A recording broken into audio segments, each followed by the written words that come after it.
Hello दोस्तों, कैसे हैं आप लोग। चलिए, तो हम लोग क्या पढ़ रहे थे। बेल चल रहा था ना। बेल। क्या बात है, मार्कर नहीं चल रहा, बोर्ड गीला। चैप्टर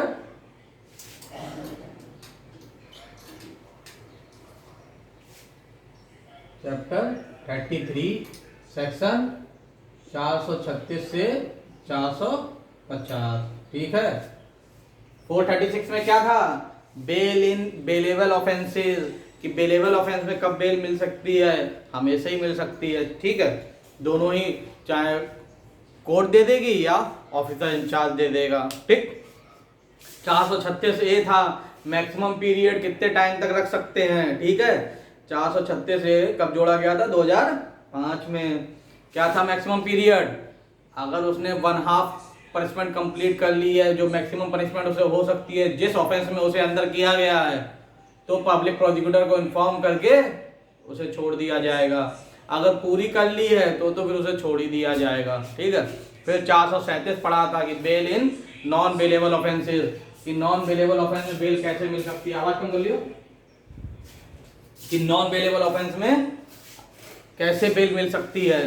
ठीक है, अब वो भी हम लोग ने अच्छे से पढ़ लिया था। अब हम लोग को पढ़ना था उसके आगे का। इंपॉर्टेंट पोर्शन है ये, ऐसा कोई प्री का पेपर नहीं है, मेंस में भी खूब पूछा जाता है। ठीक है, प्रैक्टिकल पॉइंट ऑफ व्यू से तो इंपॉर्टेंट है ही है। ठीक, चलिए अब 437 A, bail to require accused to appear before next appellate court. इसमें क्या है कि भैया जब कोई भी ट्रायल कोर्ट होता है, कंक्लूजन ऑफ ट्रायल के टाइम पे, या कोई अपीलेट कोर्ट भी होता है, अगर उन्हें ऐसा लगता है कि ये अपील में जाएगा, ठीक है, तो उसे क्या करते हैं, बेल ग्रांट कर देते हैं। उस बेल का टाइम पीरियड कितना रहता है, 6 महीने तक उसका टाइम पीरियड रहता है। ठीक है, बस इतना ध्यान रखिएगा, कितना टाइम पीरियड रहता है, 6 महीने तक। कि भाई अपीलेट कोर्ट जब भी उसे किस चीज का उससे बॉन्ड बेल, उसे बेल जब देते हैं तो उससे एक बॉन्ड भी भरवाते हैं कि जब भी तुम्हें अपीलेट कोर्ट बुलाएगी, जब जरूरत होगी तब तुम पहुंच जाना। ठीक, बस उसका टाइम पीरियड 6 महीने तक का रहता है बस। चलो 438, very important, anticipatory bail. 438, anticipatory bail. मालूम तो होगा ही कि क्या होता है ये, है? एंटीसिपेटरी बेल क्या होता है कि भैया कभी किसी आदमी को ऐसा लगे कि भाई इस ऑफेंस में मुझे पकड़ा जा सकता है, ठीक है, कि पुलिस मुझे इसमें पकड़ सकती है। ठीक, या मान लो आपका एफआईआर की कॉपी में भी नाम हो, ठीक है, आपका नाम आ भी गया है और आप बाहर चल रहे हैं, ठीक, बिना अरेस्ट हुए अगर आपको बेल चाहिए तो आप एंटीसिपेटरी बेल के लिए अप्लाई कर सकते हैं। ठीक है, समझ में आ रही कि नहीं बात। इसमें क्या होता है, एंटीसिपेटरी बेल क्या होता है बेसिकली, कि आप इसमें दो कंडीशन होती हैं। अरेस्ट होने से, हम सिंपल सेंस में कि अरेस्ट होने से पहले ही हम बेल ले रहे हैं। ठीक है, वैसे कौन सी बेल होती है, वो रेगुलर बेल होती है। कब मिलती है, कि हम अरेस्ट हो गए, उसके बाद हम अप्लाई कर रहे हैं कि भैया अब हमें बेल दो, कोर्ट से कह रहे हैं माय लॉर्ड हमें बेल दो। ठीक है, 438 क्या बोलता है कि एंटीसिपेटरी बेल, आप अरेस्ट नहीं हुए हैं लेकिन आप पहले से ही बेल मांग रहे हैं। ठीक है, अब कंडीशन कुछ भी रही हो, कि भैया पहली बात ये हुई कि मुझे ऐसा लग रहा है कि पुलिस ऑफिसर मुझे बाद में अरेस्ट कर सकती है कोई भी एक ऑफेंस में। ठीक है, मान लो कि मेरे आसपास कोई ऐसा ऑफेंस हो जाए, कोई मर्डर हो जाए। ठीक है, अब मुझे लगता है कि मेरी बिल्डिंग में मर्डर हुआ है और मैं भी उससे लास्ट टाइम मिलके आया था। ठीक है, तो इसी कंडीशन पे मुझे ऐसा फील हो कि शायद पुलिस मुझे अरेस्ट कर सकती हो, तो मैंने एंटीसिपेटरी बेल के लिए अप्लाई कर दिया। ठीक है, मतलब शायद नहीं, मतलब ग्राउंड हैवी होना चाहिए, ऐसा नहीं कि मतलब आपका प्रिजम्पशन है कि मुझे अरेस्ट कर सकती है। ठीक है, मर्डर हुआ लखनऊ में, हमसे कोई लेना देना भी नहीं, हम एंटीसिपेटरी बेल के लिए अप्लाई कर रहे हैं, फटकार पड़ जाएगी, ऐसा थोड़े है। आपको एंटीसिपेशन हो कि आपको अरेस्ट किया जा सकता है, समझे कि नहीं। दूसरी बात, या आपका एफआईआर में सीधे नाम ही है, जब नाम ही है तो आपका अरेस्ट किया ही जाएगा, तो उसमें आप अरेस्ट नहीं होना चाहते हैं, आपने बिना अरेस्ट हुए एंटीसिपेटरी बेल के लिए अप्लाई कर दिया कि माय लॉर्ड मुझे अरेस्ट होने से पहले ही बेल दे दी जाए, नहीं बाहर बेल मिल जाए, जैसे बोलते हैं ना अपने लोकल लैंग्वेज में, कि उसने तो बारी बार बेल ले ली, समझे? तो बारी बार बेल यही होता है एंटीसिपेटरी बेल। ठीक, चलो पढ़ते हैं कौन कौन दे सकता है। सबसे पहले हाई कोर्ट या कोर्ट ऑफ सेशन, दो ही के पास पावर एंटीसिपेटरी बेल होने हैं। कब? किसी भी आदमी को रीजन टू बिलीव कि मुझे ऐसा लगता है कि अरेस्ट किया जाएगा, मुझे रीजन टू बिलीव। ठीक, और क्या है? कोर्ट जो एंटीसिपेटरी बेल देते समय कुछ चीजों का ध्यान रखेगी। पढ़ते हैं इसी को। Where any person has reason to believe that he may be arrested on accusation of having committed a non-bailable offence। ठीक है, एंटीसिपेटरी बेल हमेशा नॉन बेलेबल ऑफेंस के लिए होती है। ठीक है, ये भी ध्यान रखिएगा। क्यों? बेलेबल ऑफेंस में तो तुम्हें बेल मिलेगी। ठीक है, उसमें तो तुम्हें अरेस्ट हो गए। ठीक है, बेलेबल ऑफेंस में क्या होता है? अरेस्ट हुए तो बेल लो, उसमें क्या है? बेलेबल ऑफेंस है, राइट है तुम्हारा। तो एंटीसिपेटरी बेल हमेशा नॉन बेलेबल ऑफेंस के लिए बात करता है। ठीक, he may apply to high court or court of session for a direction under this section that in the event of such arrest he shall be released on bail, and that court may after taking into consideration the following point। पहले क्या है? Anticipatory bail में क्या होता है कि वो court से ये कहता है कि माय लॉर्ड आप एक ऑर्डर पास कर दें कि जब भी मुझे अरेस्ट किया जाए तो जब मैं वो ऑर्डर शो करूँ तो मुझे छोड़ दिया जाए। ठीक है, ये एंटीसिपेटरी बेल का मतलब ये नहीं होता कि आपको अरेस्ट नहीं किया जाएगा, आपको अरेस्ट तो किया जाएगा, लेकिन जैसे ही आप वो ऑर्डर शो कर दोगे आपको रिलीज, मतलब वो ये ऑर्डर होता है कि जब भी इन्हें अरेस्ट किया जाए, ठीक है, तो इन्हें तुरंत ही छोड़ दिया जाए। समझ में आ रही बात कि नहीं मैं क्या कहना चाह रहा हूँ? एंटीसिपेटरी बेल का मतलब ये होता है, ऑर्डर का मतलब ये होता है कि भाई ऐसा नहीं कि आपको अरेस्ट नहीं किया जाएगा, अरेस्ट तो किया जाएगा, लेकिन जैसे ही कोई पुलिस ऑफिसर आपको अरेस्ट करता है तो फिर आपको एंटीसिपेटरी बेल के कागज दिखा दें, वो आपको तुरंत छोड़ देगा। समझे कि नहीं? तो यही ये बात बोलना चाहता है कि under this section in the event of such arrest, जैसे ही अरेस्ट हो, ही shall be release on bail. समझे कि नहीं? तो एंड द कोर्ट में after taking into consider in the following factor, court जो एंटीसिपेटरी बेल ग्रांट करेगी या नहीं करेगी उस पर इन पॉइंट पे ध्यान रखिएगा। पहला कि nature and gravity of the accusation, कि भैया जो एक्यूजेशन है वो उसका नेचर और ग्रेविटी क्या है। दूसरा the antecedent of the applicant. ठीक है, इसमें एंटीसीडेंट ऑफ द एप्लीकेंट की बात की है कि जिसने अप्लाई किया, विक्टिम का नहीं। ठीक, कि including the fact as to whether he had previously undergone prison to conviction by a court in respect of any cognizable offense, कि भैया उसका एंटीसीडेंट देना पड़ा। ऐसा नहीं है कि हैबिचुअल ऑफेंडर है, समझे कि नहीं, 4-6 मर्डर के केस पहले चल रहे हैं और वो एक अलग मर्डर के केस में वो कह रहा माय लॉर्ड हमें एंटीसिपेटरी बेल दे दो, तो थोड़े मिलेगा। The possibility of the applicant to flee from justice, अब ये भी पॉसिबिलिटी देखना चाहिए कि भैया ऐसा नहीं है कि फरार हो जाए। तो ये सब चीजें ऑब्वियसली यही चीजें पॉइंट पे ध्यान रखी जाती हैं, और ऐसा नहीं है कि वो विटनेसेस को या विक्टिम को ह्यूमिलिएट करे बाद में निकल कर। ठीक है, इन सब पॉइंट को ध्यान रखते हुए कोर्ट क्या करेगी? either reject the application forthwith और issue entry order for the grant of anticipatory bail, या तो वो रिजेक्ट कर देगी या ग्रांट कर देगी, और क्या। ठीक है, अब इसमें प्रोविजो एक है, वो ये कहता है कि अगर एप्लीकेशन किसी ने एंटीसिपेटरी बेल के लिए अप्लाई किया, रिजेक्ट कर दी जाती है, तो उसने जिस पॉइंट को रखा है ना कि जिस ग्राउंड पे उसने कोर्ट में बोला है कि मुझे ऐसा ऐसा लगता है इन ग्राउंड पे मुझे अरेस्ट किया जा सकता है, उन्हीं ग्राउंड के बेसिस पे पुलिस ऑफिसर उसे अरेस्ट कर सकता है। समझ में आए कि नहीं? फॉर एग्जाम्पल पुलिस ऑफिसर के पास मेरी कोई इंफॉर्मेशन नहीं थी, ठीक है, इस केस में वो मेरे लिए कोई इंफॉर्मेशन नहीं थी उसके पास, जो इन्वेस्टिगेशन ऑफिसर के पास। अब मैंने एंटीसिपेटरी बेल के लिए अप्लाई किया, ठीक, एंटीसिपेटरी बेल के लिए अप्लाई किया, अब उसे पता चल गया मैंने किस किस पॉइंट पे अप्लाई किया कि मैं भी वहां पर था जब जहां पे ऑफेंस हुआ है, मैं वहां पर था। तो इसी ग्राउंड पे अब कोर्ट ने तो मेरी एंटीसिपेटरी बेल रिजेक्ट कर दी, तो इसी ग्राउंड पे पुलिस ऑफिसर मुझे अरेस्ट कर सकता है। ठीक है, और फर्दर अपील करने से पहले ही मुझे अरेस्ट कर सकता है। ठीक है, वो इंतजार नहीं करेगा कि फिर से अपील कर रहा है तो चलो जब तक अपील कर रहा है तब तक के लिए रुक जाए। एंटीसिपेटरी बेल रिजेक्ट हुई, वो तुरंत अरेस्ट कर सकता है। कभी कभार क्या होता है, कोर्ट एंटीसिपेटरी बेल डिसमिस करने के साथ साथ एक टाइम पीरियड और दे देता है, ठीक है, कि आप वॉलेंट्री जो है 2 हफ्ते के अंदर अपने आप को सरेंडर कर दें।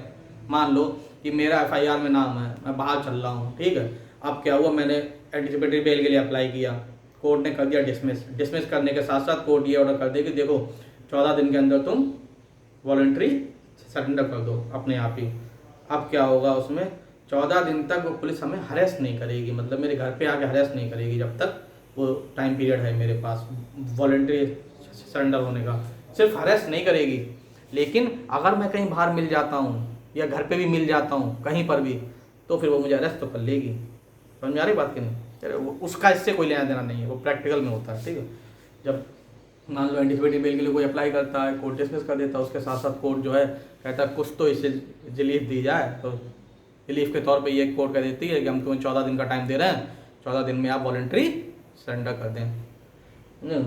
तो 14 दिन तक पुलिस वाला अरेस्ट नहीं करते हैं, लेकिन अरेस्ट तो कर सकते हैं। चलो समझ में आई बात कि नहीं? प्रोविजो था जो मैं अभी बोल रहा था। अब इसमें 1A 1B है, ठीक है। 1A ये बोलता है कि अगर कोई भी एंटीसिपेटरी बेल के लिए अप्लाई करता है तो PP को इन्फॉर्म दिया जाएगा, उसे कम से कम 7 दिन का टाइम दिया जाएगा, ठीक है, काउंटर फाइल करने के लिए कि क्यों इसे एंटीसिपेटरी बेल दी जाए, क्यों ना दी जाए, ठीक है। चलो PP के साथ साथ SP को भी दिया जाएगा, सॉरी, ठीक है। 1A क्या बोलता है, ये रहा 1, ये रहा 1A। 1A क्या बोलता है कि एटलीस्ट 7 डेज, तो 7 दिन का टाइम दिया जाएगा इसको टू PP पब्लिक प्रोसिक्यूटर और SP सुपरिटेंडेंट ऑफ पुलिस, ठीक।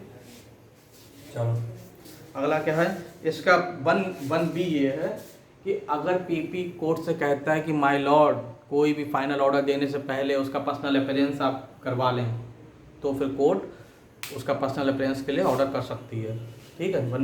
1B क्या बोलता है, मान लो एंटीसिपेटरी बेल के लिए अप्लाई कर रहा, मैं तो भाई फरार चल रहा हूँ, ठीक, मैं तो फरार हूँ, मैं जानता हूँ कि अगर मैं कोर्ट में आया एंटीसिपेटरी बेल के लिए और मेरी अगर एंटीसिपेटरी बेल रिजेक्ट हो गई, जैसे ही मैं बाहर निकलूँगा मुझे अरेस्ट कर लिया जाएगा, है कि नहीं? तो वो आता ही नहीं है, केवल उसका एडवोकेट जाता है एंटीसिपेटरी बेल के लिए अप्लाई करते हैं। तो अगर PP कहता है कि माय लॉर्ड अगर आप एंटीसिपेटरी बेल ग्रांट कर रहे हैं या नहीं कर रहे हैं, आप इनको पहले पर्सनल अपीयरेंस करवा लें, तो कोर्ट उसके पर्सनल अपीयरेंस के लिए भी बोल सकती है, ठीक है, कि आप पर्सनल अपीयरेंस ये पहले कोर्ट में आइए, उसके बाद देखेंगे ग्रांट होगी कि डिसमिस होगी, ठीक है।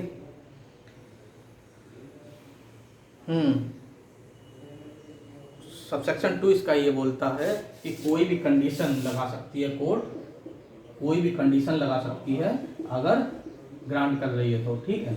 अगर ग्रांट कर रही है एंटीसिपेटरी बेल तो उसके साथ साथ कंडीशन भी लगा सकते हैं। क्या है कंडीशन? कि कभी भी तुम्हें ज़रूरत पड़ेगी तुम्हारी पुलिस ऑफिसर्स को तो तुम्हें आना पड़ेगा, ठीक है।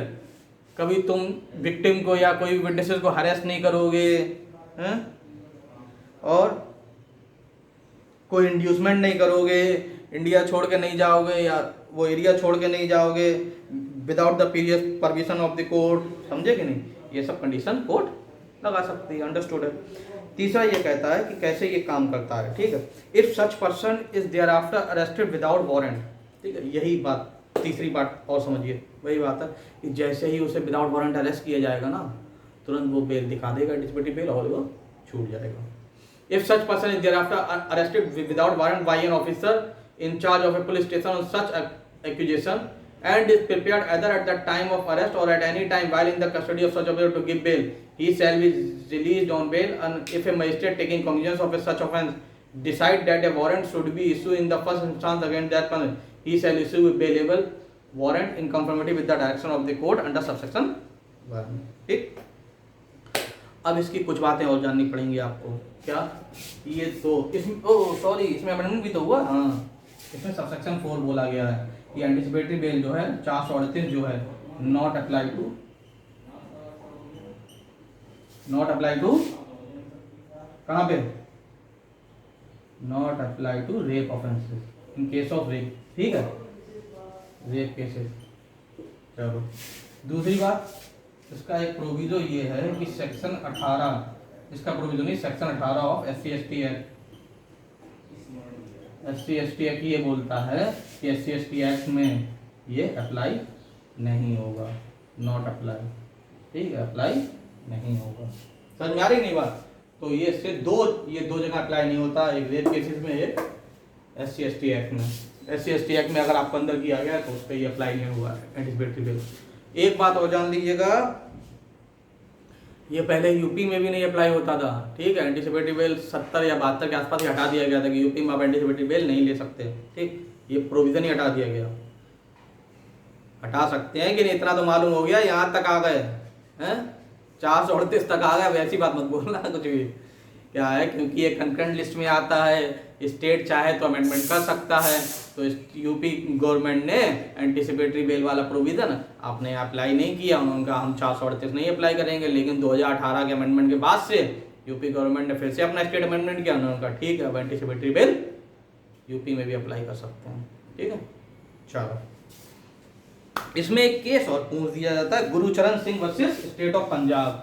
इसमें गाइडलाइंस दी गई थी कि क्या क्या ध्यान रखना है आपको। Gurcharan Singh versus state of Punjab, इसमें क्या बोला गया था, इसमें गाइडलाइंस दी गई थी, वही सारी गाइडलाइंस थी, ठीक है, कि कोर्ट को एंटीसिपेटरी बेल ग्रांट करने से पहले क्या क्या चीज़ों पे ध्यान देना होगा, ठीक है। ये देखना होगा जो एप्लीकेंट है कितना कहीं ज़्यादा पावरफुल तो नहीं है एज कम्पेयर टू जो विक्टिम पार्टी है, समझे कि नहीं।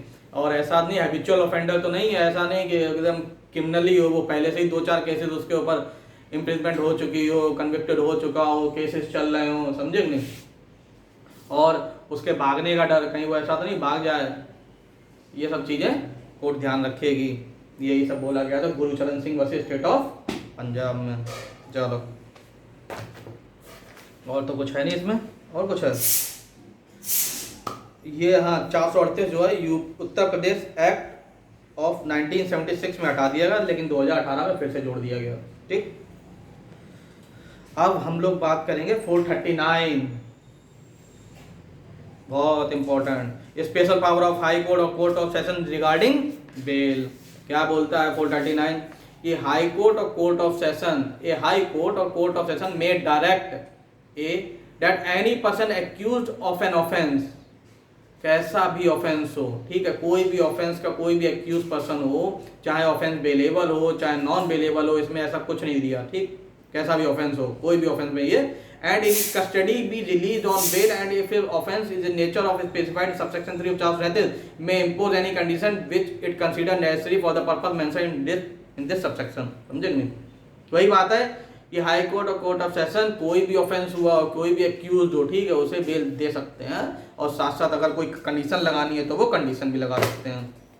इसका बी क्या बोलता है, that any condition impose by magistrate when releasing any person on bail be set aside और मॉडिफाइड। अब क्या है, जिस कंडीशन पे उसे बेल दी जा रही है, इसका बी क्लाउज क्या बोलता है, जिस कंडीशन पे उसे बेल दी जा रही है अगर मजिस्ट्रेट साहब चाहें तो वो हटा भी सकते हैं या उसे मॉडिफाइड भी कर सकते हैं, इसमें भी कोई बड़ी बात नहीं है। इसका प्रोविजो है कि provided that the high court और court of session shall before granting bail to a person who is accused of a offence which is triable excluded by court of session और which though not so tribal is punishable with imprisonment for life, give notice of the application to bail PP unless it is for the record of not practical to। यही बात है कि अगर थोड़ा इसको साफ कर लेते हैं,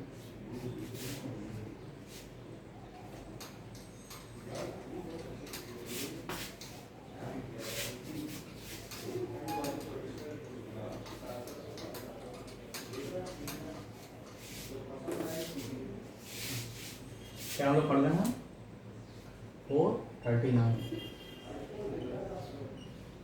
special power of high court और कोर्ट ऑफ सेशन। इसमें बात आ गई प्रोविजो की।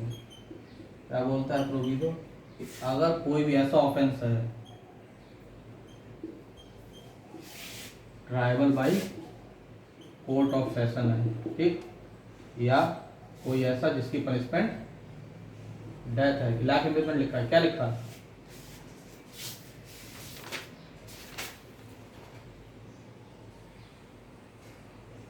इम्प्रिजमेंट फॉर लाइफ लिखा है, जिसकी इम्प्रिजमेंट लाइफ इम्प्रिजमेंट है जिसमें, ठीक है, तो उस केसेस में पीपी को जरूर इन्फॉर्म किया जाएगा बिफोर ग्रांटिंग बेल, ठीक है, अनलेस एंड अनटिल कोर्ट को ऐसा लगे कि ऐसा जरूरी नहीं है, ठीक। पीपी को इन्फॉर्म किया जाएगा पीपी को। इसमें अमेंडमेंट भी हुए थे।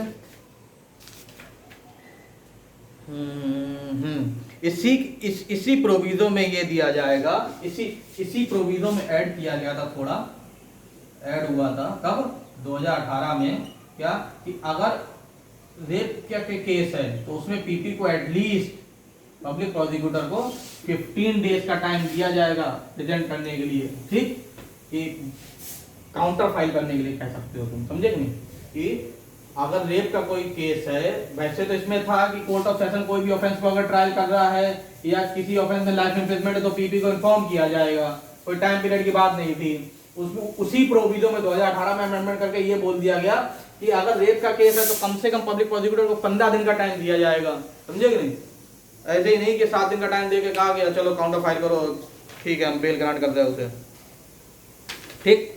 दूसरा ये बोलता है 2 ही जगह कैंसिलेशन ऑफ बेल दिया हुआ है, कैंसिलेशन ऑफ बेल 2 जगह दिया हुआ है, कहाँ, एक तो 439 क्लॉज 2 एंड 437 क्लॉज 5 ही है ना, हाँ ठीक। चलो तो 439 क्लॉज 2 ये बोलता है कि अगर कोर्ट चाहे तो फिर कैंसिल भी कर सकती है।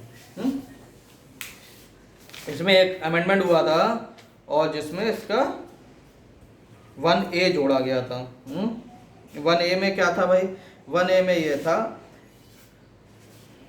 कि अगर किसी वो है कोई रेप एक्यूज्ड है 376(3) या 376AB या 376DA या 376DB, ठीक है, ये डी वाले तो सारे गैंग रेप वाले हैं, ठीक है, AB वाला वो है कोई भी 12 साल से कम बच्चे का रेप हुआ हो, ठीक है, और 376(3) अगर इसमें बेल ग्रांट की जा रही है तो बेल ग्रांट से पहले जो इन्फॉर्मेंट है उसे जरूर इन्फॉर्म किया जाएगा, ठीक है, समझ आई बात के मतलब उसको भी पहले साथ में सुना जाएगा, इन्फॉर्मेंट को इन्फॉर्म किया जाएगा।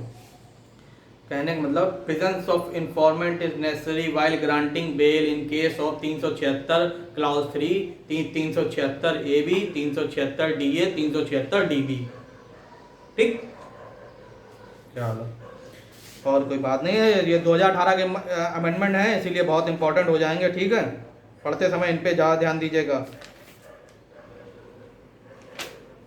440 amount of bond and reduction thereof, 440 से स्टार्ट हो जाता है, 440 से 450 बॉन्ड, इंपॉर्टेंट तो है नहीं,